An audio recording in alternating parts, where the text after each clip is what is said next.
Buenas noches, familia. Buenas noches, muy buenas noches. Gracias a Dios que estamos vivos. Gracias a Dios que estamos con un día más de vida respirando para poder tener la oportunidad, primero, de redimirnos, ¿sí? Como hijos de Dios, como buenos hijos de Dios.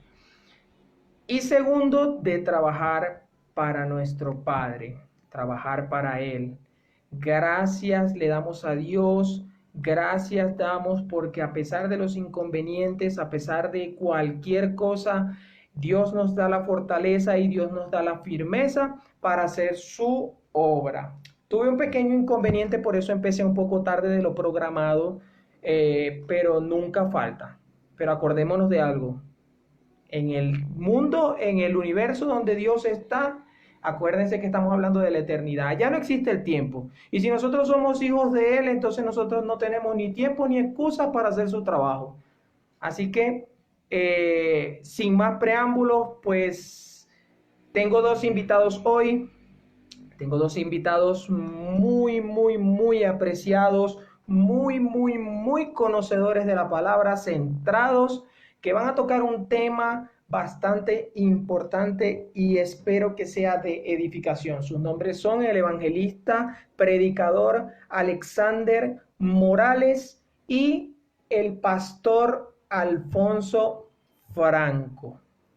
Estoy muy complacido y muy contento, muy contento de que Dios haya puesto en los corazones de estos hombres poder apoyar esto, ¿sí? Que es llevar la palabra y edificar a todo aquel que vea este video por acá, por Facebook, por YouTube. También apenas acabe esta transmisión, estaré bajándolo al YouTube para que lo puedan ver. Y sin más nada que decir, gracias. Sin más nada que decir que gracias a Dios por todo, por todo. Démosle gracias a Dios por todo. Estamos en un momento, sí, estamos en un momento que al ojo humano es crítico, pero Jesús nos dejó algo muy maravilloso, que fueron todo esto, la palabra, todo esto nos lo dejó el mismísimo Dios, nos los dejó para que nosotros nos apoyemos aquí. Jesús nos los dijo: mis pasos dejo, mis pasos doy, porque como lo hemos venido diciendo, la paz es el estado perfecto del alma. Y eso es lo que nosotros debemos de tener aquí adentro para que estemos tranquilos, no nos evitemos la fatiga de pecar, nos evitemos la fatiga de hacer cualquier cosa que vaya contrario a lo que es el mandato de nuestro Señor Jesucristo. Bueno, voy a estar, primero voy a darle la palabra al evangelista Alexander Morales. Hoy vamos a estar tratando un tema, se llama el llamado divino, y vamos a estar indagando sobre la palabra de los tres tipos de líderes que existen y que en estos tiempos se han formado. Vamos a estar indagando sobre el liderazgo, el cómo se obtiene, cómo lo quieren obtener y las consecuencias de las arbitrariedades y lo que es un verdadero llamado de Dios. Porque recordemos que lo que no es de Dios se esfuma y lo que es de Dios prevalece por los siglos de los siglos de los siglos de los siglos. Lo que es de Dios nunca se acaba. Entonces estaremos aquí en este momento llamando al evangelista Alexander Morales para darle la palabra. Veamos por acá. Creo que Alexander está teniendo un problema con lo que es la conexión. Veamos, invitándolo.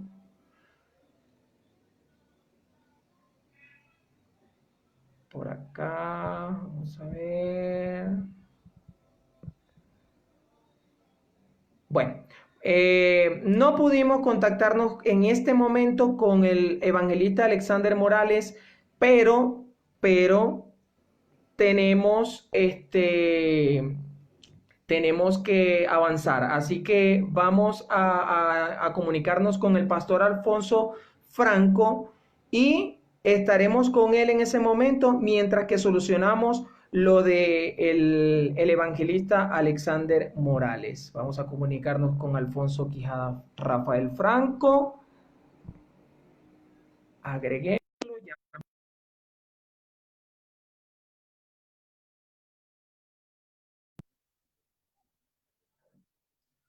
Vamos a esperar que atienda la llamada.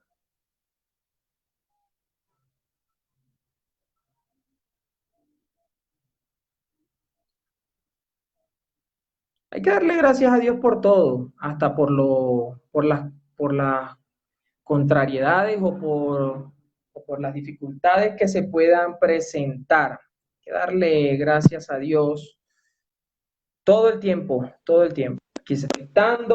Aquí estamos conectados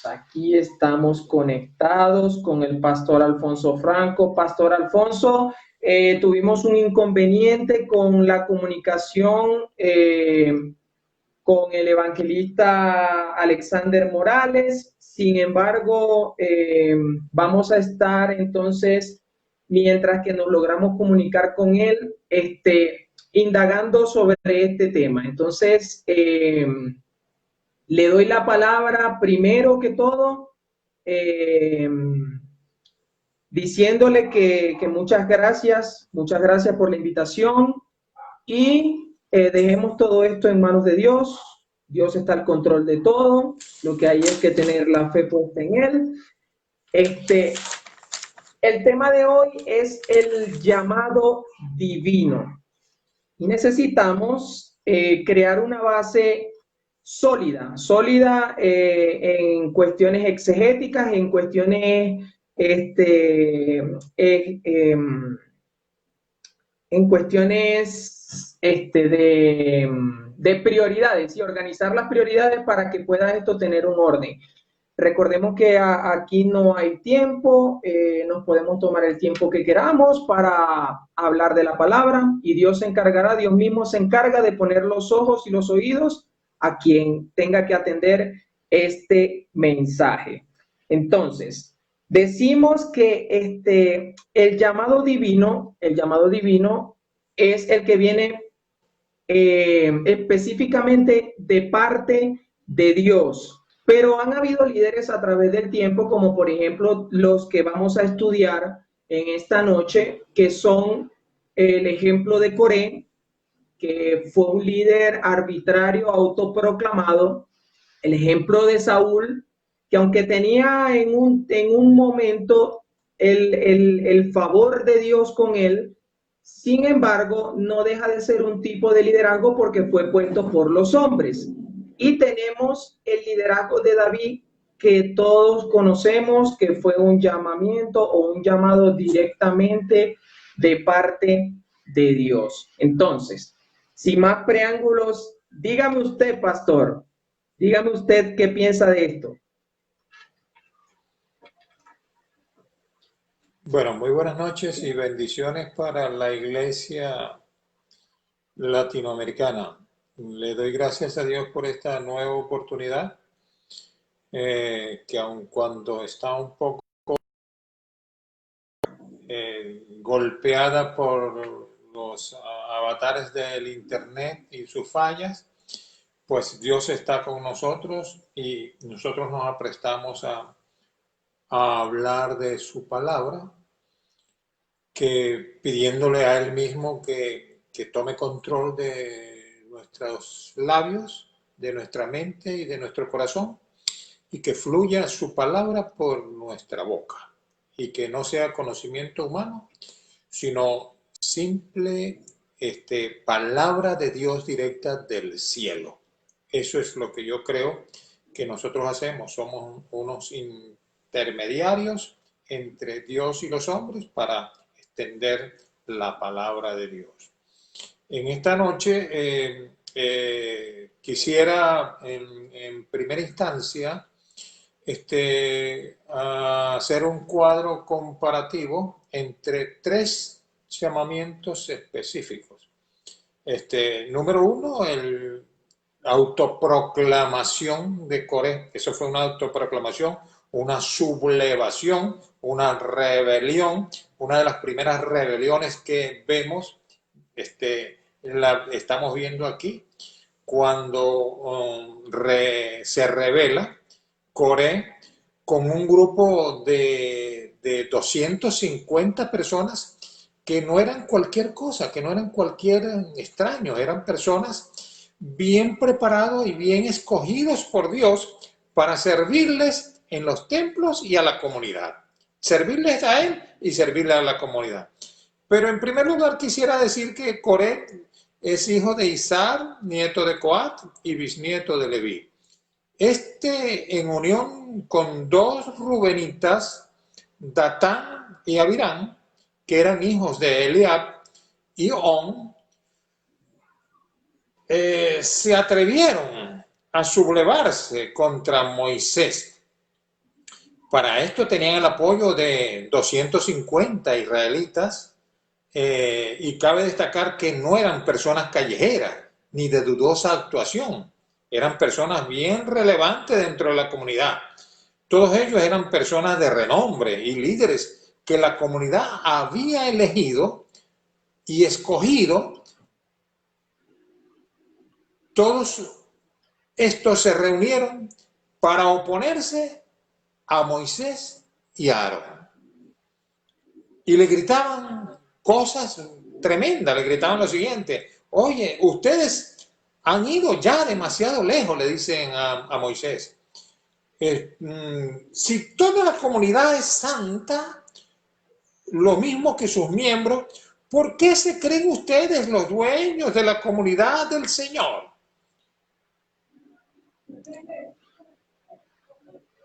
Yo no sé si quieres que continúe y tú me pones pausa cuando quieras, cuando lo lleves conveniente. Entonces, cuando Moisés los escuchó, se inclinó a ellos y les respondió. Le respondió a Coré y a todo su grupo: mira, mañana el Señor os dirá quién es quién. Será Él quien declare quién es su escogido y hará que se le acerque.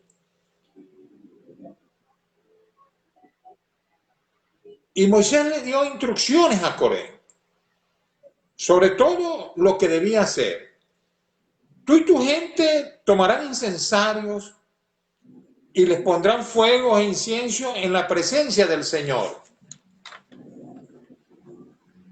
El escogido del Señor será aquel a quien el mismo Señor elija. Son ustedes, hijos de Leví, los que han ido demasiado lejos, se han pasado de la raya. Y les sigue diciendo a Coré: escúchame ahora, escúchenme ahora, levitas. ¿Les parece poco que el Dios de Israel los haya puesto, los haya separado, los haya apartado del resto de la comunidad para que estén cerca de Él y ministren en el santuario del Señor y se distingan como seguidores de la comunidad, como servidores de la comunidad? Dios mismo los ha puesto a su lado, a ti y a todos los levitas, y ahora quieren también el sacerdocio. Oye, las apetencias personales que nunca han sido amigas de la verdadera vocación de servicio, del verdadero llamado, eso perjudica a los líderes y las lideresas en el Evangelio, Carlos.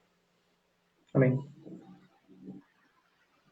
Tengo para seguirte, pero quisiera también que si tú tienes aporte, porque yo puedo seguir aquí, y tú me dices, pero quisiera, no quisiera ser solo yo quien aporte, pero te puedo seguir diciendo que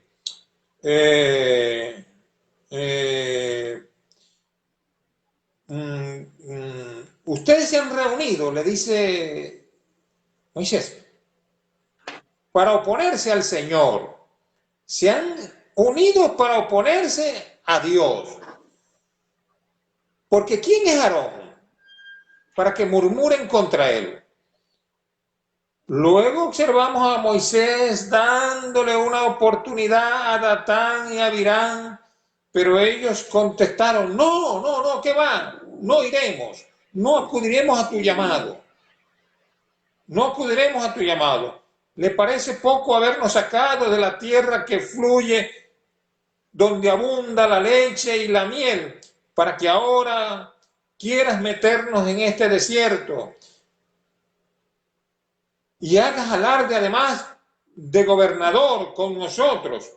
Lo cierto es que tú no has logrado llevarnos aún a esa tierra donde abunda la leche y la miel, ni nos has dado a poseer campos y viñas que nos ofreciste.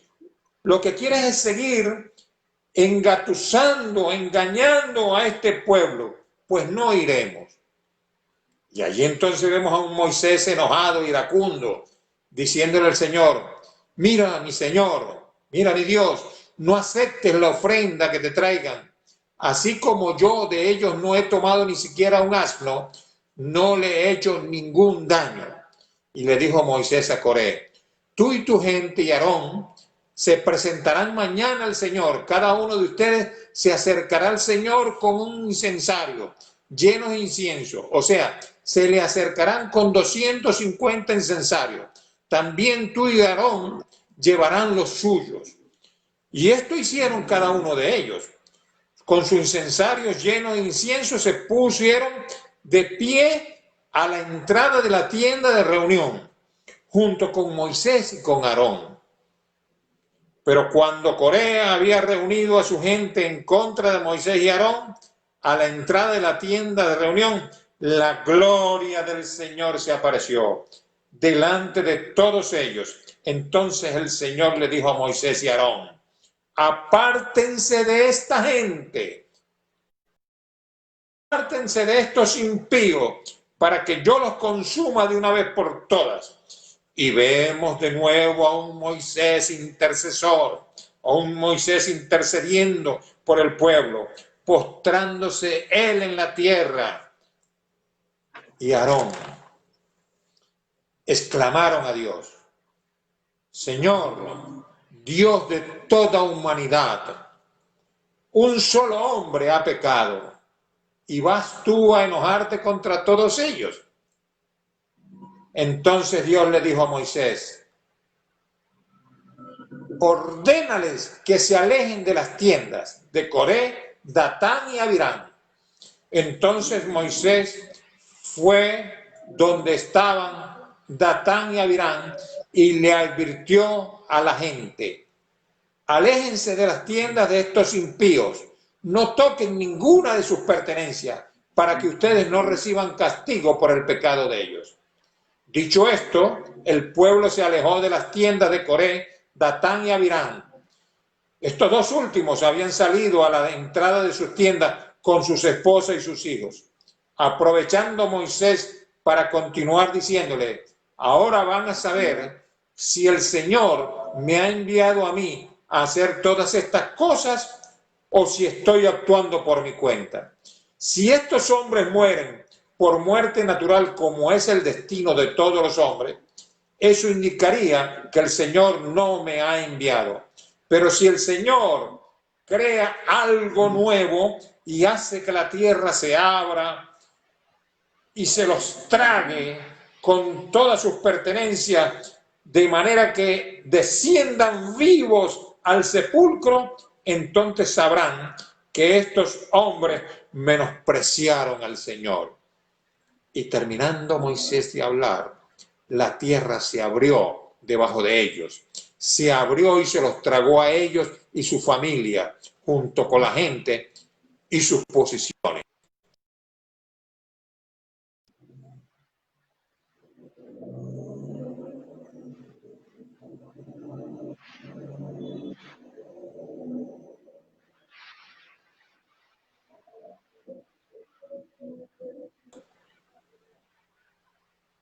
De la comunidad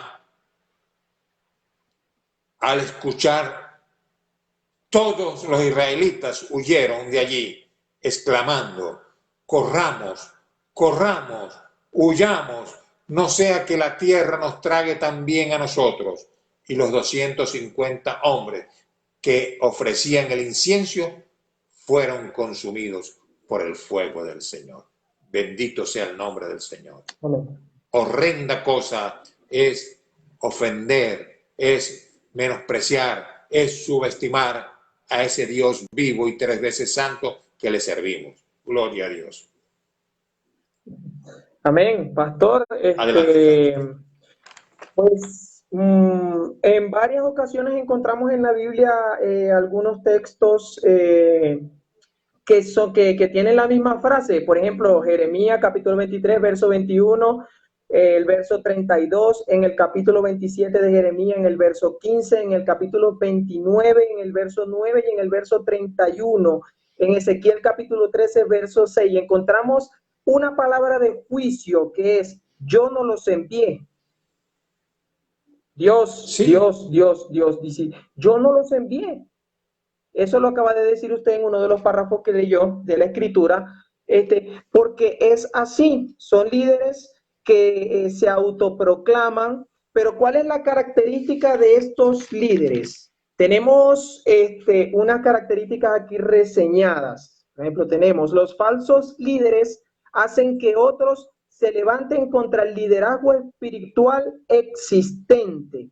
¿Sí? Como segunda característica de estos falsos líderes tenemos los falsos líderes nombrados por sí mismos acusan al líder de lo que ellos mismos son culpables.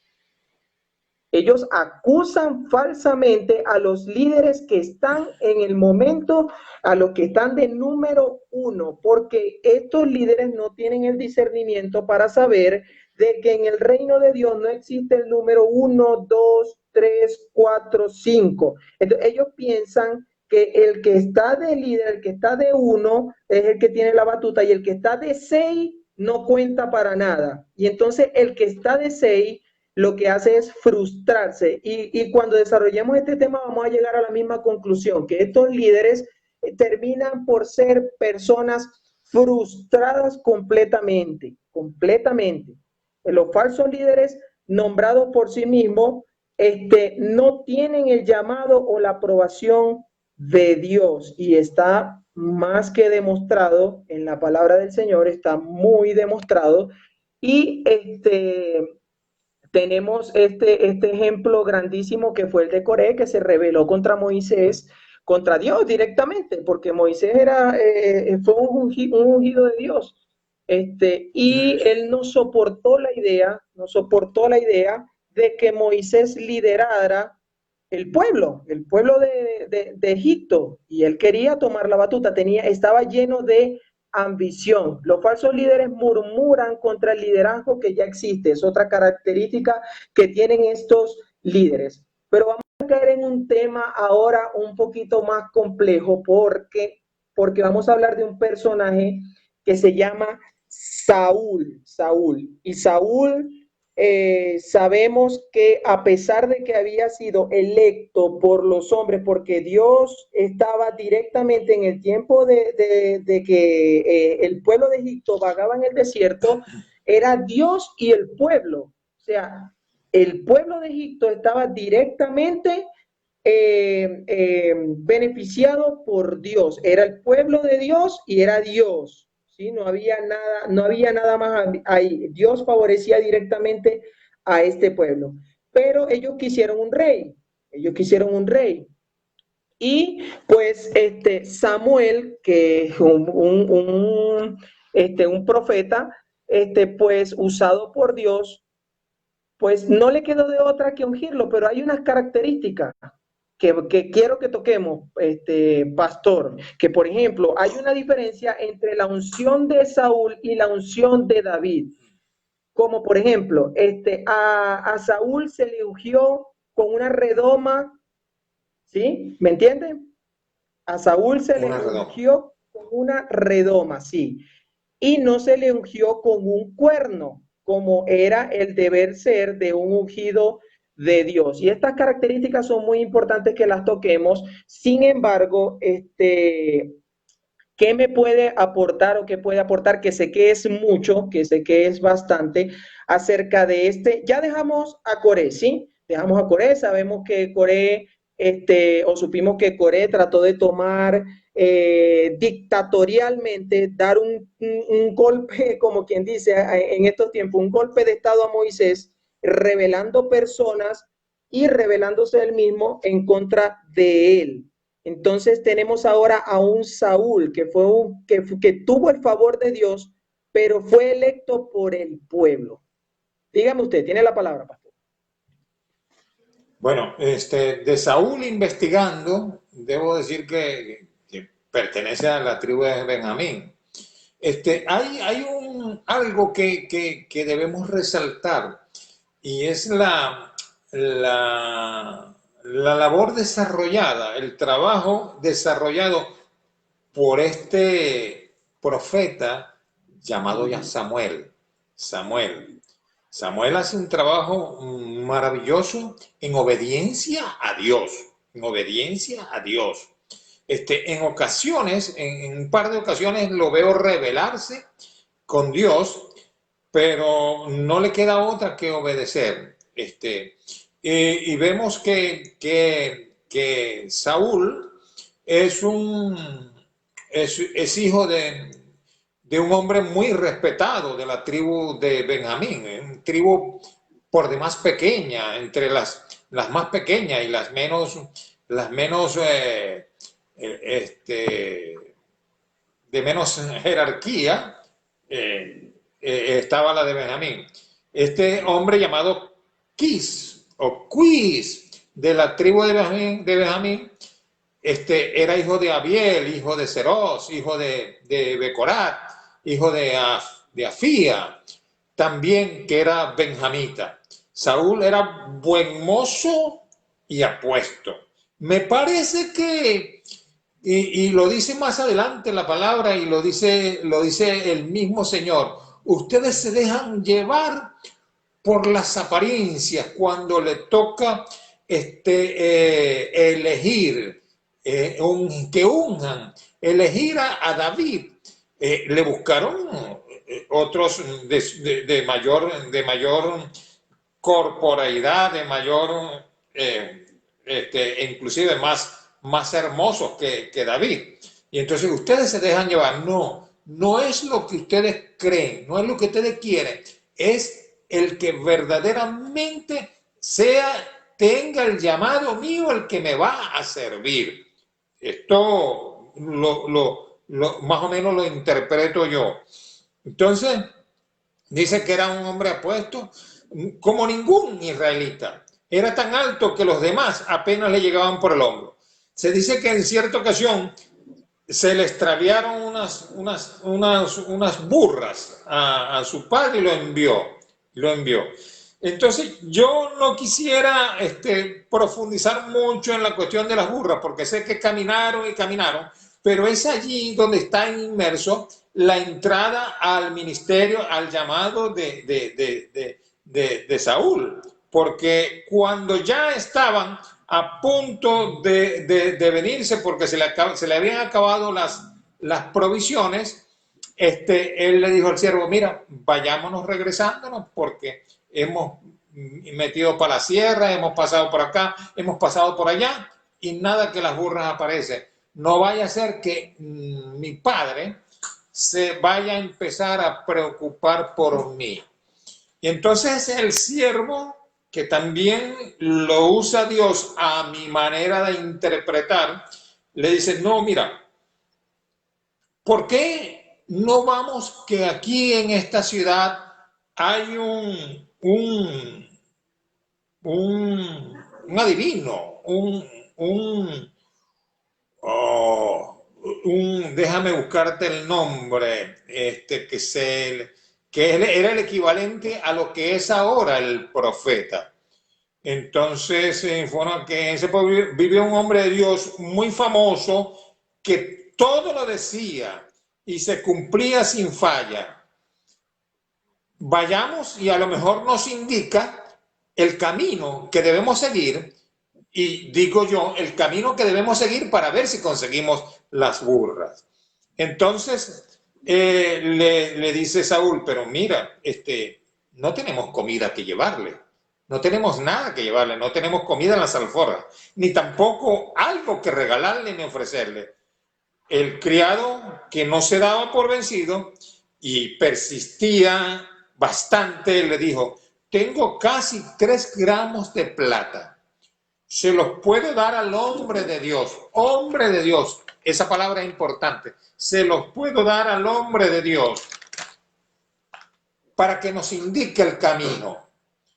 Antiguamente, cuando alguien en Israel iba a consultar a Dios, solía decir, vamos a ver al vidente. Esa es la palabra, el vidente. Porque así se le llamaba al que ahora se llama profeta. Y Saúl finalmente accedió, caminando rumbo al pueblo donde vivía el hombre de Dios. Cuando subían por una cuesta, encontraron un par de damas, un par de mujeres, y le preguntaron que dónde encontrarían a ese vidente, que si vivía allí. Entonces las mujeres que iban de camino a sacar agua, no dice la palabra si al pozo o al río, pero iban a buscar agua, le preguntaron por el vidente y ellas le contestaron que más adelante lo hallarían y que se dieran prisa porque acababa de llegar a la ciudad, porque va a ofrecer un sacrificio en el santuario del cerro. Si llegan antes que él, suban al santuario para comer. La gente no empezará a comer hasta que él llegue, ya que él primero tiene que bendecir el sacrificio y luego comer todos los invitados. Hoy mismo lo encontrarán. Y Saúl y su criado iban entrando cuando Samuel, y escúcheme bien, hermano y hermana, amigo y amiga, pastor y pastora, que no fue que Saúl lo encontró a él, sino que él encontró a Saúl y al criado, porque ya había sido revelado por Dios que Samuel era el vidente, que mañana a esta hora, dice la profecía, mañana a esta hora te voy a enviar un hombre de la tierra de Benjamín y lo ungirás como gobernante de mi pueblo Israel, para que lo libre del poder de los filisteos. Me he compadecido de mi pueblo, pues sus gritos de angustia, sus clamores de angustia han llegado hasta mí. Cuando Samuel vio a Saúl, el Señor le dijo, ahí lo tienes, es el hombre de quien te hablé, él gobernará mi pueblo. Bendito sea el nombre del Señor. Y esto aconteció a Saúl al llegar al pueblo.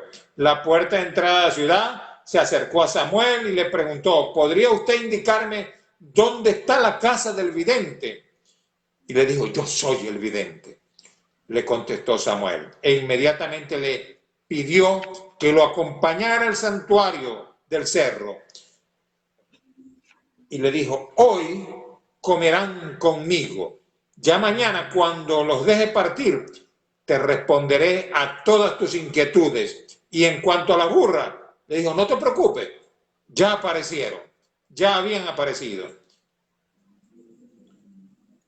Samuel, el vidente, le aclara y le informa, lo que más desea no tiene nada que ver contigo, lo que más desea Israel no tiene nada que ver contigo, ni con toda la familia de tu padre, porque me dices eso, le dice Saúl,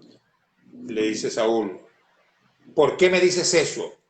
No soy de la tribu de Benjamín, la más pequeña de Israel, y no es mi familia la más insignificante de esta tribu, la de Benjamín. Sin embargo, Samuel lo tomó a Saúl y a su criado y lo llevaron al salón y los ubicó en un lugar especial entre los invitados, que eran como 30 personas. Luego Samuel le dijo al cocinero: trae la ración de carne que te pedí que apartaras y que yo mismo te entregué. El cordero, el cocinero sacó un pernil entero y se lo sirvió a Saúl. Entonces Samuel dijo: ahí tienes lo que estaba reservado para ti. Come, pues antes de invitar a los otros, tu ración ya había sido apartada para esta ocasión. Y así fue como Saúl comió con Samuel aquel día. Luego bajaron al santuario, a la ciudad, y Samuel conversó con Saúl en la azotea de su casa. Luego, al amanecer, volvieron a conversar. Levántate, le dijo, ya debes partir. Mientras que caminaban, se dirigían a la salida de la ciudad, Samuel le dijo a Saúl: dile a tu siervo que se adelante, que tengo un mensaje de parte de Dios para ti. Entonces Samuel tomó un frasco de aceite y lo derramó sobre la cabeza de Saúl. Y luego lo besó y le dijo: es el Señor el que te ha ungido para que gobiernes a su pueblo. Hoy mismo, cuando te alejes de mí y llegues a Celsa, en la tierra de Benjamín, cerca de la tumba de Raquel, verás a dos hombres. Ellos te dirán: ya encontramos la burra que andabas buscando. Pero tu padre ya no piensa en esas burras, sino que anda preocupado por ustedes y se pregunta: ¿qué puedo hacer para encontrar a mi hijo? Y sigue diciendo Samuel más adelante: cuando llegues a la encina de Tabor, te encontrarás con 3 hombres que van a Betel para adorar a Dios. Uno de ellos lleva 3 cabritos, otro 3 panes y el otro un odre de vino. Después de saludarte, te entregarán 2 panes. Acéptalos. Luego llegarás a Gibeá de Dios, donde hay una guarnición filistea. Al entrar a la ciudad, te encontrarás con un grupo de profetas que están bajando del santuario del cerro. Ellos vendrán profetizando, precedidos por músicos, tocando liras, arpas,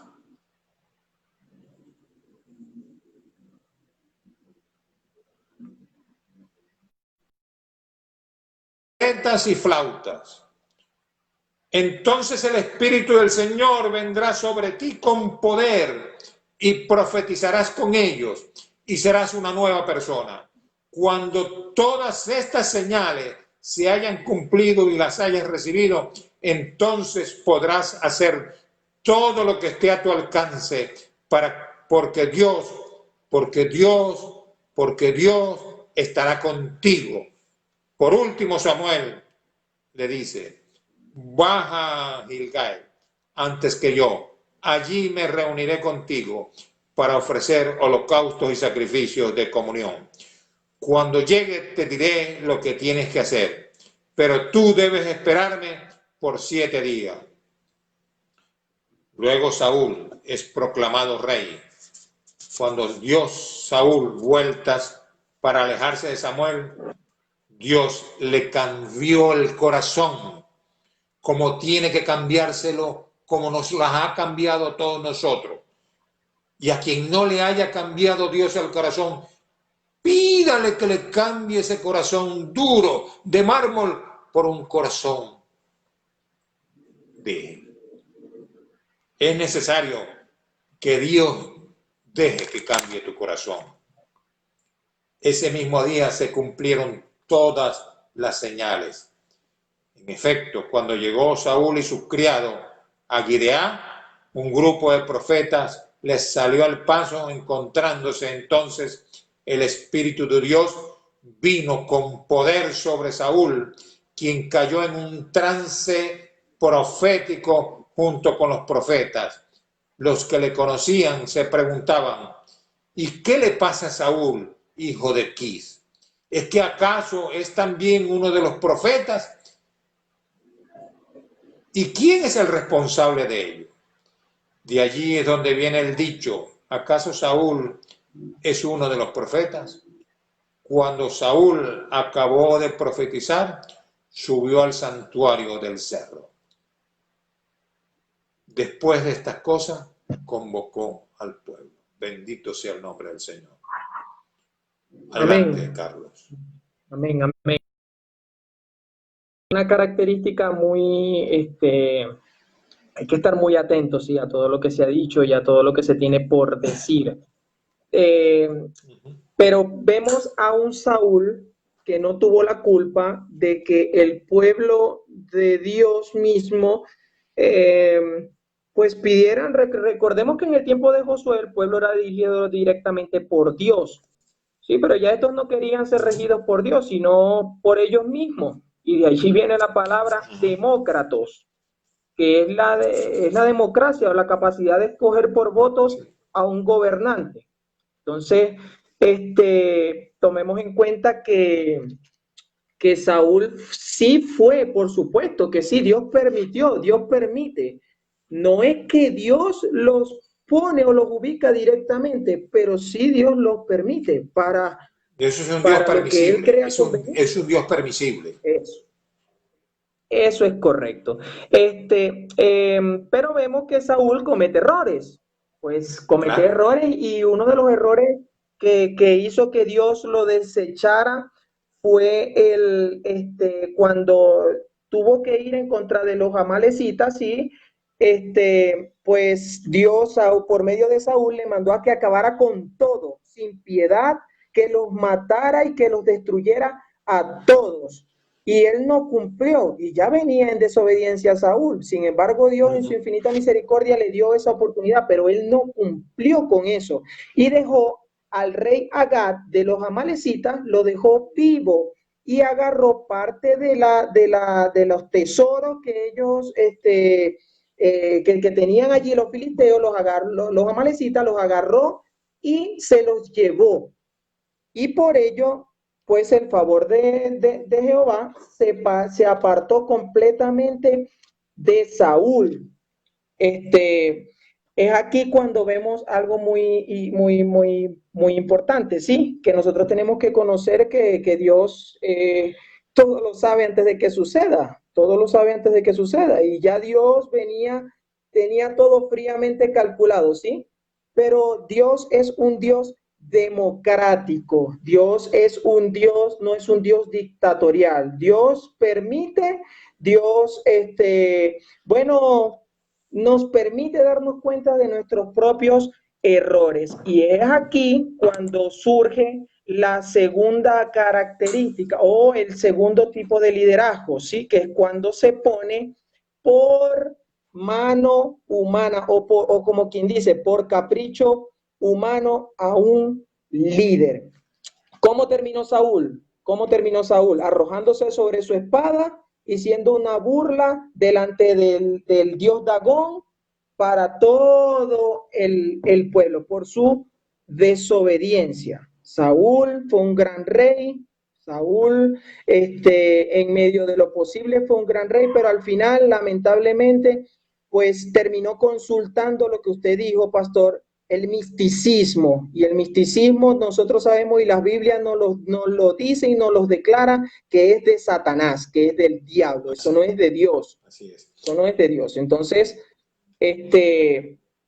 ya ubicamos la autoproclamación de Coret, ubicamos en un contexto la posición de Saúl, ¿sí? Con el favor de Dios, pero por capricho del pueblo, no porque Dios así lo hubiese querido, sino porque, bueno, Dios dijo, bueno, quieren rey, yo les doy rey, pues, yo les doy rey para que ellos se den cuenta, porque ellos estaban siendo beneficiarios directamente de Dios. Entonces, esto es lo que pasa por la voluntad del hombre. Pero ahora vamos a tocar un tema un poquito más, yo sé que es un tema bastante extenso porque de este personaje hay muchísimo de qué hablar, muchísimo, muchísimo de qué hablar.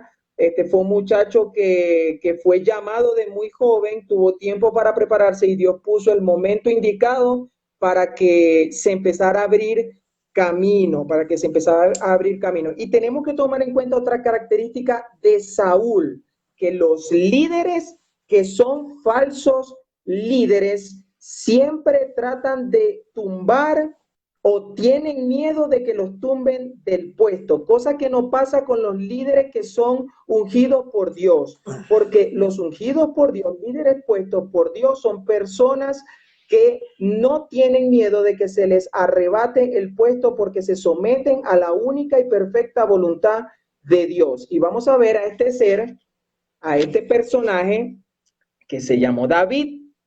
Entonces le doy la palabra para que indaguemos un poco en este personaje y luego hacemos una conclusión de los tres tipos de liderazgo que hay. Vamos a hablar un poco de David, pastor. Sí, inclusive vemos a un Saúl que se convierte en perseguidor inclusive de su mentor, de Samuel, ¿no? Lo persigue a muerte. De David, bueno, en la segunda carta a Samuel, lo describe como un verdadero y si bien imperfecto representante del rey teocrático ideal. David en un principio fue proclamado rey en Hebrón por la tribu de Judá, según el capítulo 1 y 4, y posteriormente fue aceptado por las tribus restantes después del asesinato de Isboset, uno de los hijos sobrevivientes de Saúl, según el capítulo 5, versículos 1 y 5. El liderazgo de David fue decisivo y eficaz. Conquistó a Jerusalén, que se encontraba en manos de los jebuseos, y la constituyó en ciudad real y lugar de su residencia. Eso lo podemos ver en el capítulo 5, versículos 6 al 14. Poco después llevó el arca, nada más y nada menos, el arca del Señor de la casa de Abinadab a Jerusalén y reconoció públicamente el reinado y gobierno de Dios sobre él y la nación. Que esto a muchos enaltece, a muchos llena de orgullo, los envalentona y se olvidan de Dios. Él reconoció públicamente el reinado, el gobierno, la supremacía de Dios sobre él y su pueblo. Bendito sea el nombre del Señor. Bajo su reinado, el Señor hizo que la nación prosperara, derrotara a sus enemigos, y en cumplimiento de su promesa, según lo podemos ver en Génesis 15, 18, él extendió sus fronteras desde Egipto hasta el Éufrates, en el capítulo 8 de Segunda de Samuel. David quería construir un templo para el Señor, a manera de casa real, en lugar de su trono. El arca también, un lugar para que Israel lo adorara. Pero aparentemente estaba equivocado, porque el profeta Natán lo señaló a David de que él no construiría la casa de Dios, el templo, más bien el Dios de la vida le daría a David su casa y a su dinastía. En el capítulo 7 se anuncia la promesa del Señor de que la dinastía de David, la dinastía davídica, sería permanente, permanecería para siempre, no desaparecería. ese capítulo esencial que conlleva un clímax también describe el establecimiento del pacto davídico, según podemos ver en el Salmo 89, versículos 34 y 37, en el que se promete la victoria final del mal, sobre el mal, a través de uno de los descendientes de Eva. Eso lo podemos ver en Génesis 3:15. Esta promesa se enfocó en la descendencia de Sem. Luego en la de Abraham y algunas notas, y más adelante en la de Judá. Se concentra ahora concretamente en la familia real de David. Después los profetas aclaran de un ser descendiente de David que se sentará en su trono, desempeñará perfectamente la función del rey teocrático, completará la redención del pueblo de Dios, y eso lo podemos ver en el capítulo 9, versículos 6 y 7. Esto refiriéndose a Jesús, el Redentor, ¿ok? Por si acaso, para que no tengamos dudas. Todas estas profecías, la de Jeremías, la de Ezequiel, y permitiéndole de esta manera alcanzar la victoria prometida en Romanos 16:20, que triunfará el bien sobre el mal y le pondrá el pie en el cuello al enemigo. Acto seguido, la descripción de la gloria y el éxito y el reinado de David, según los capítulos 10 y 20. Relatan, el capítulo 10 al 20, relatan lo oscuro de su gobierno, con sus debilidades y fallas. Y si bien es cierto que David siguió siendo y haciendo lo agradable a Dios, porque también estuvo dispuesto a reconocer su pecado y arrepentirse. Yo particularmente lo digo aquí, y esto porque lo digo ante personas que lo van a asimilar como madurez. Muchísimas veces nosotros pastores queremos superar el poder, el amor, la bondad, la magnificencia de nuestro Dios, y creemos ser más santos que el mismo Dios.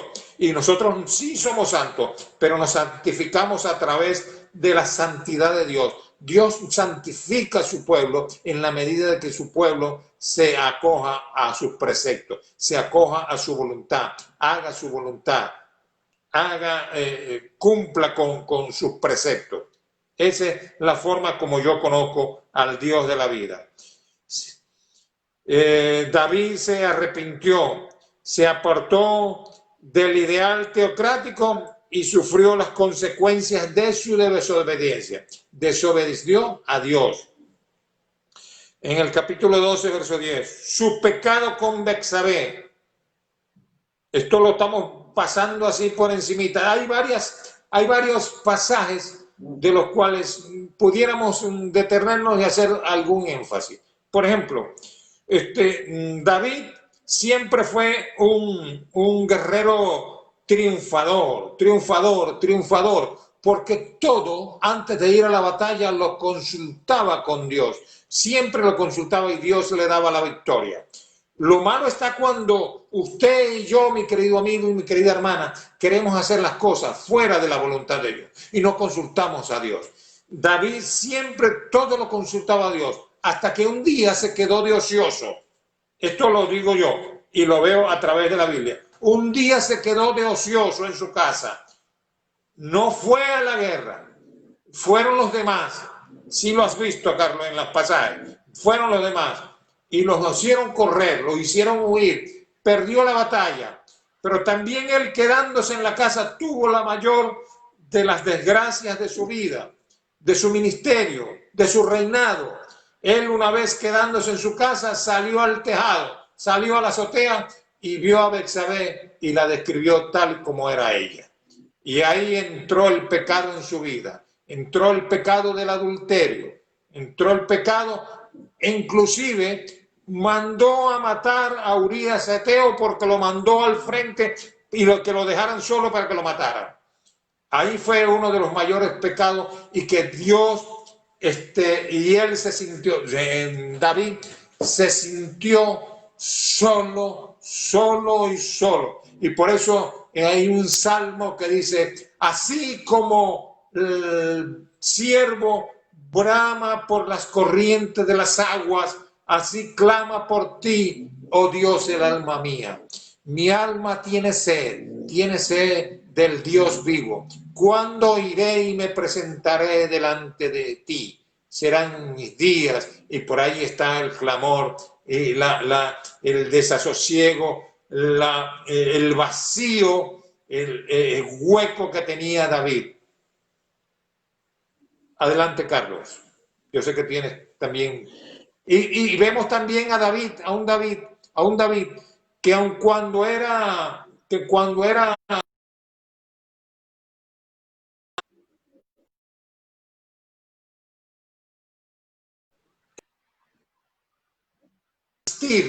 ayudar a su pueblo cuando Goliat perseguía a su pueblo y todos los días venía y los retaba.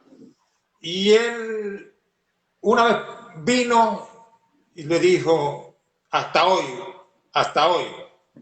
va a estar este hombre molestando a mi pueblo. Y lo quisieron preparar con armadura. Y no, yo no estoy hecho para eso. Fue a la orilla del río, agarró 4 piedras, agarró su honda y le dijo a Goliat, tú vienes contra mí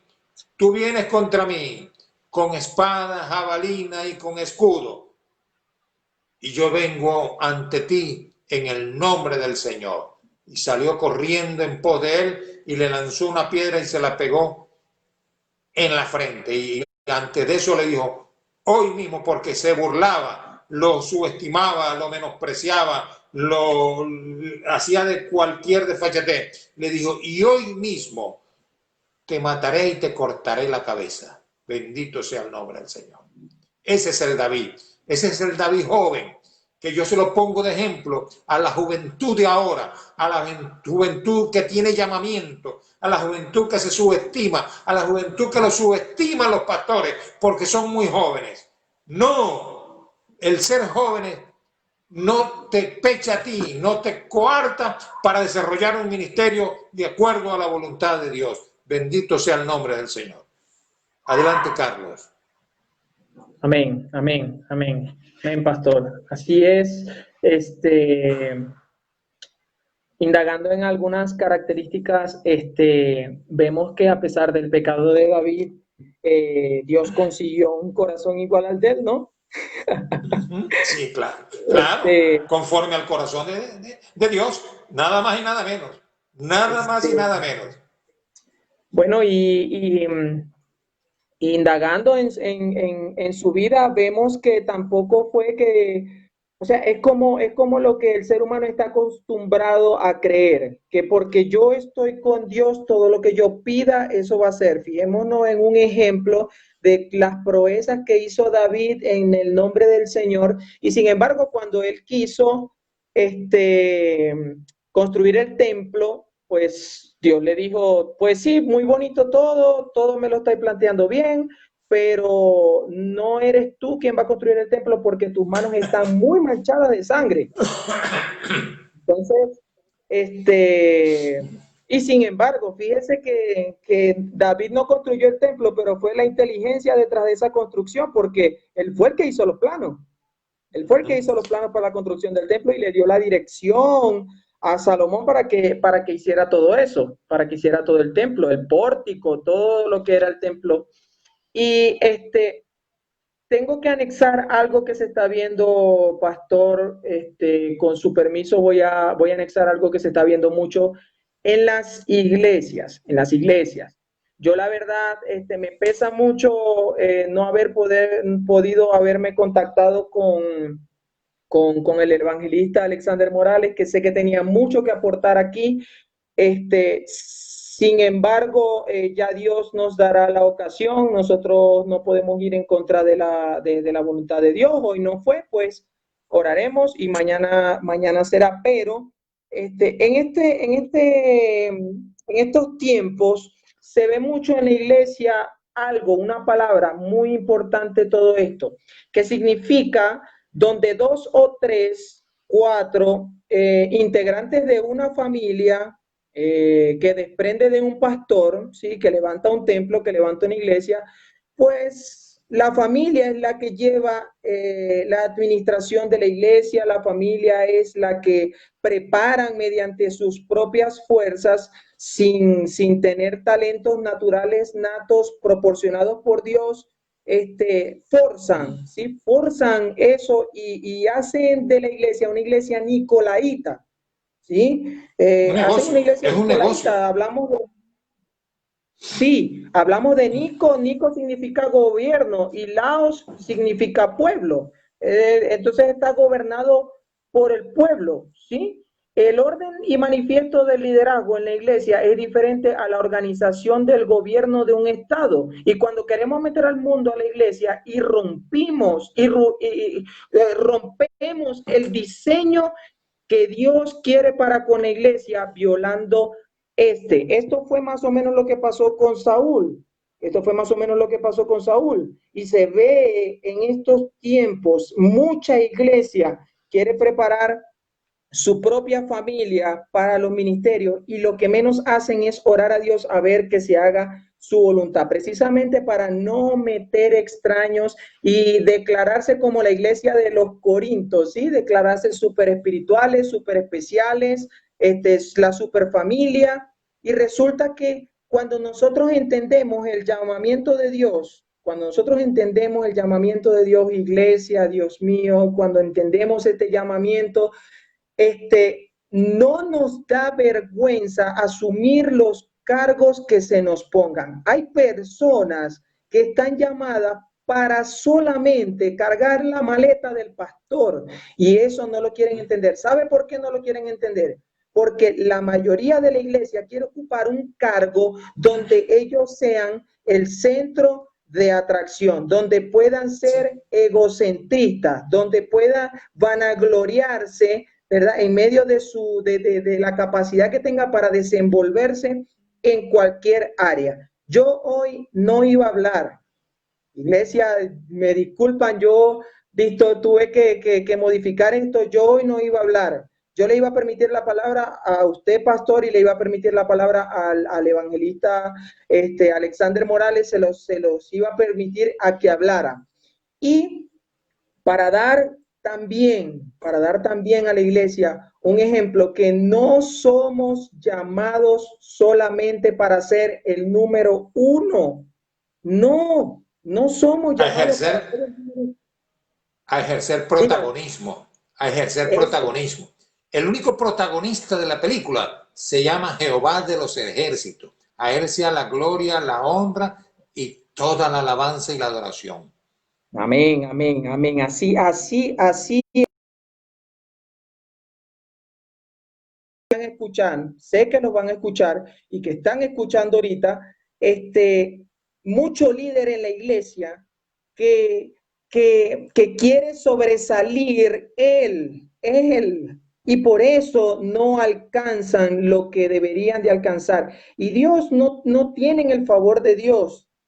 Hay que aprender a escuchar a Dios, hay que aprender a escucharlo. He visto cómo la iglesia se prostituyen, son tan pocos llamados al servicio de Dios, pastor, que se ponen precio, Claro, que, claro. que se ponen precio. Sí, sí, Entonces, es un comercio, es un dígame, comercio, es un dígame. comercio.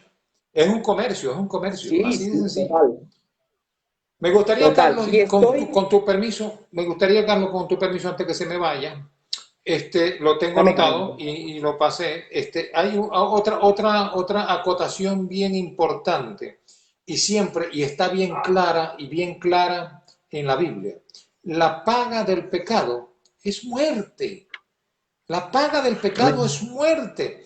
Ahí vemos también en un pasaje a David que el fruto de su pecado, un niño, pues Dios no le permitió vivir, Dios se lo quitó, se lo quitó. Y él estuvo en ayuno, estuvo postrado, no comía alimento, pidiéndole a Dios, y Dios no permitió que el fruto de ese pecado, de ese adulterio entre él y la mujer de Urías, saliera a la luz pública, saliera a vivir. Y se lo llevó después de 7 o 9 días, creo entender, haber leído, se lo llevó. Ahora, ¿qué pasó después de esto? Que mientras que el niño estaba debatiéndose entre la vida y la muerte, él estaba postrado, no probaba alimento, estaba en ayuno, estaba clamando, estaba en sacrificio, a ver si Dios se conmovía y cambiaba de opinión. Pues Dios no tiene, no tiene sombra de variación. Cuando Dios toma una decisión así, es clara y tajante, y máxime si tiene que ver con el pecado. Ahora, después de esto, sucede algo maravilloso. Después que el niño se lo lleva a Dios y la gente, sus cercanos, él viendo que estaban hablando, como que comprendió y le dijo, ¿qué pasó con el niño? Murió. Sí, sí murió. Entonces después de eso, él se bañó, se ungió, pidió alimentos, comió y le dije, oye, mientras que el niño está, sí, pero yo pensé que estando así Dios, no, pero Dios no cambió de opinión. Y después de eso, hermano Carlos, vemos a un David que se vuelve a unir a Jezabel y vuelven a tener otro niño y nace lo que viene a ser un ejemplo para la iglesia, Salomón y su sabiduría, el hijo de David. Entonces, Amén.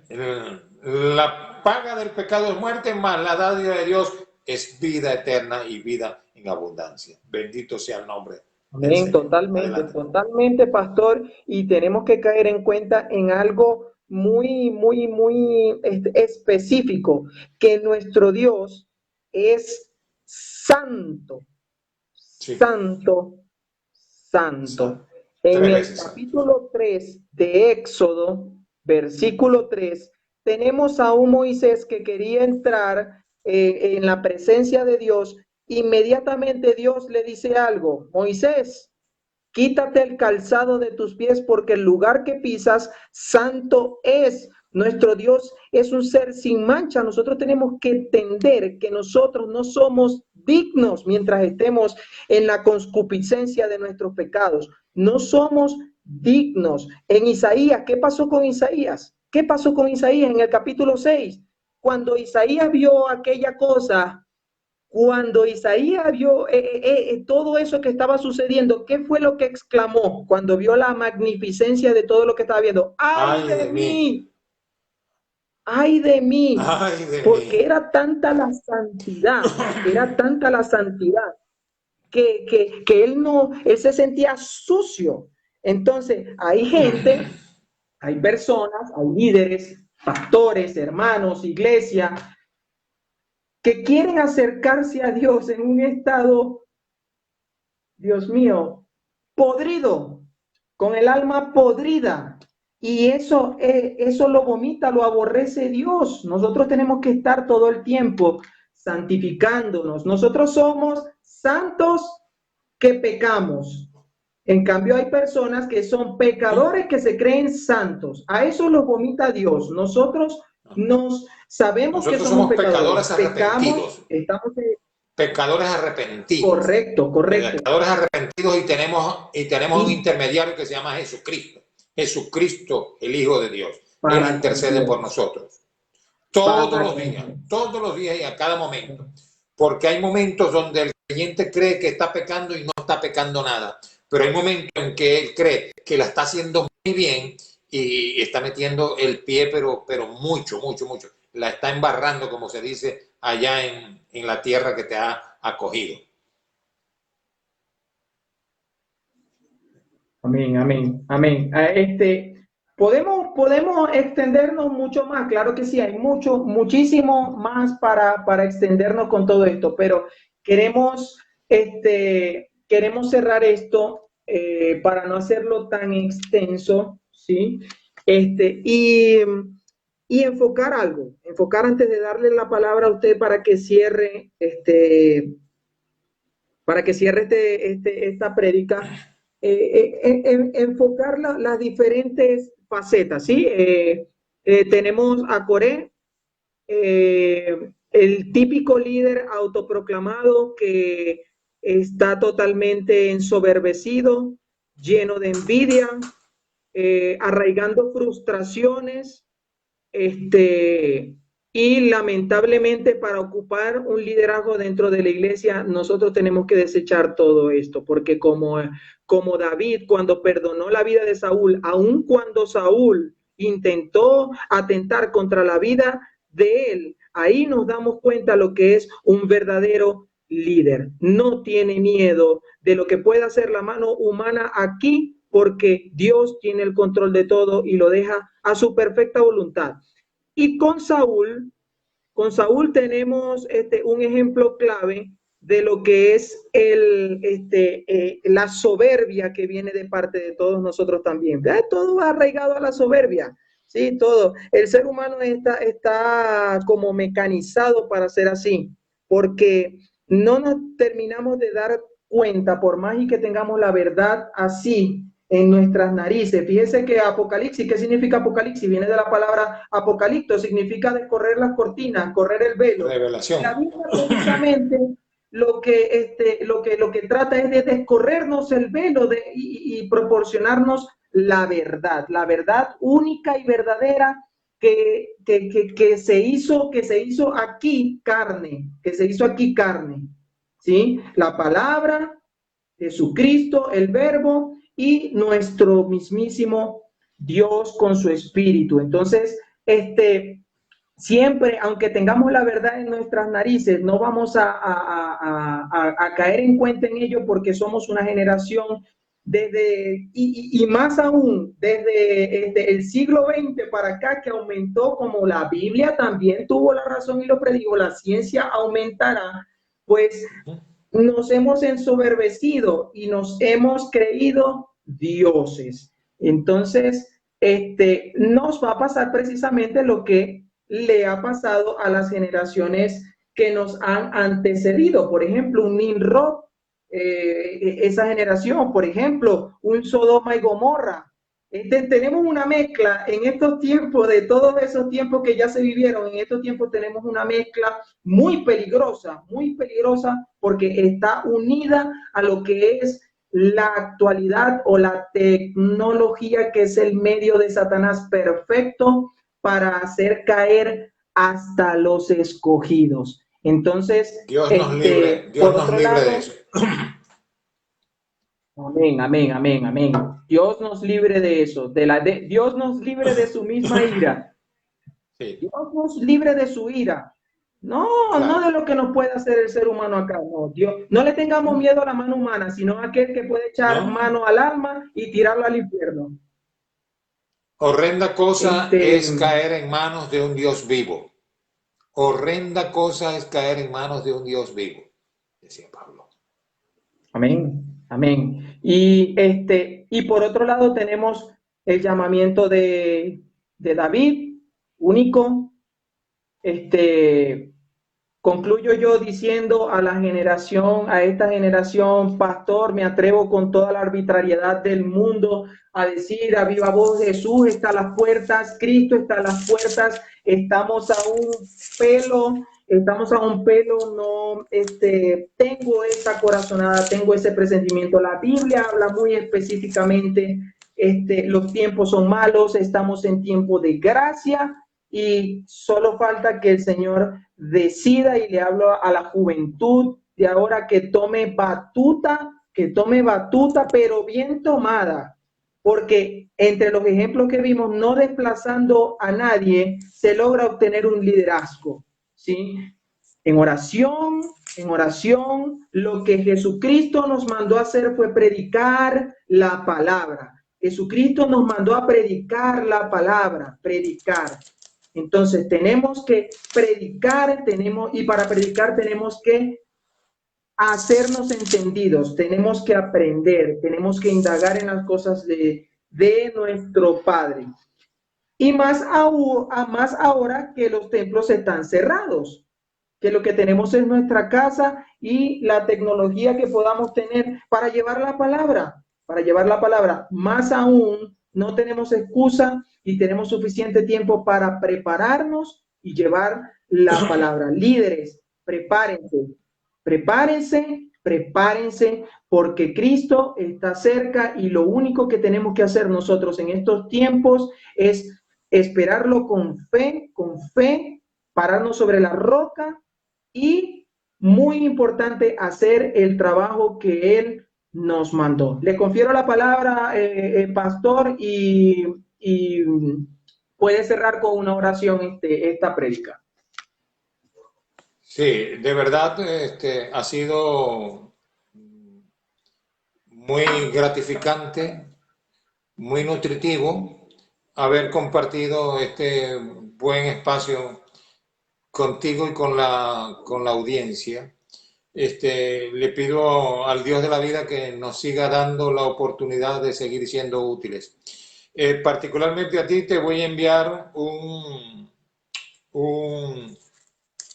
una canción que me enviaron y me tocó lo más profundo y me contextualizó, o sea, está bien contextualizada al momento en que estamos viviendo.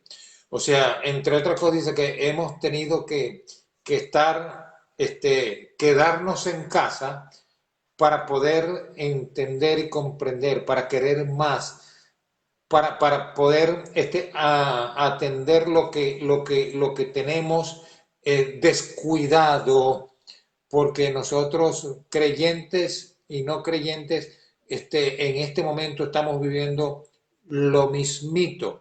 Lo único que es que los creyentes en Cristo tenemos una ligera ventaja, que siempre vamos a estar confiando en Él. Te lo voy a pasar y si lo puedes divulgar sería maravilloso. Yo a todo el que puedo se lo envío. Reenvíaselo a todo el que pueda, porque ahí le agrego yo algo y tiene mucho, y no porque se lo agregue yo, tiene mucho de la actualidad, de lo que estamos viviendo, Carlos. Y bueno, Amén, pastor. a esta querida iglesia, gracias por estar atenta, por estar pendiente. Vienen otros vienen mensajes sobre Jesús, el que te salvó, el que te sanó, el que te rescató, el que te dio la vida eterna. Me gusta predicártelo, me gusta presentártelo para que le conozcas, para que conozcas a ese que te sanó, que te salvó y que está contigo todos los días de la vida. Padre, en el nombre de Jesús, te damos gracias porque una vez más nos has asistido, Señor, con tu presencia, tu Espíritu Santo. Gracias porque no son palabras de sabiduría nuestra, sino tu palabra la que fluye por nuestros labios. Síguete glorificando, Padre. Sígueme usando a mí y a Carlos de acuerdo a tu voluntad, Señor. Que no sea la nuestra, sino tu voluntad. Y que no sea mi palabra, ni mi conocimiento, ni el conocimiento de Carlos, sino tu palabra la que prediquemos fuera y dentro del tiempo. Gracias, Señor. En el nombre poderoso de Cristo Jesús, oramos con acción de gracia. Y si hay alguien en este momento afligido, Señor, necesitado, enfermo, te pido en el nombre de Jesús que pases tu mano sanadora sobre ellos y les sanes, Señor. Sánale, Dios mío, para que vean tu gloria manifestada, que tú eres un Dios vivo. En el nombre de Jesús, oro con acción de gracias. Amén. Que Dios nos bendiga y nos guarde. Hasta la próxima. Amén, amén. Hasta la próxima, pastor. Muchísimas gracias por recibir la invitación, a la audiencia, a todos mis hermanos, la iglesia. Muchas gracias. Que Dios me los bendiga y Dios me los guarde. Nos guarde. Nos vemos en la próxima transmisión. Hasta luego, pastor. Dios lo bendiga a usted y a su familia.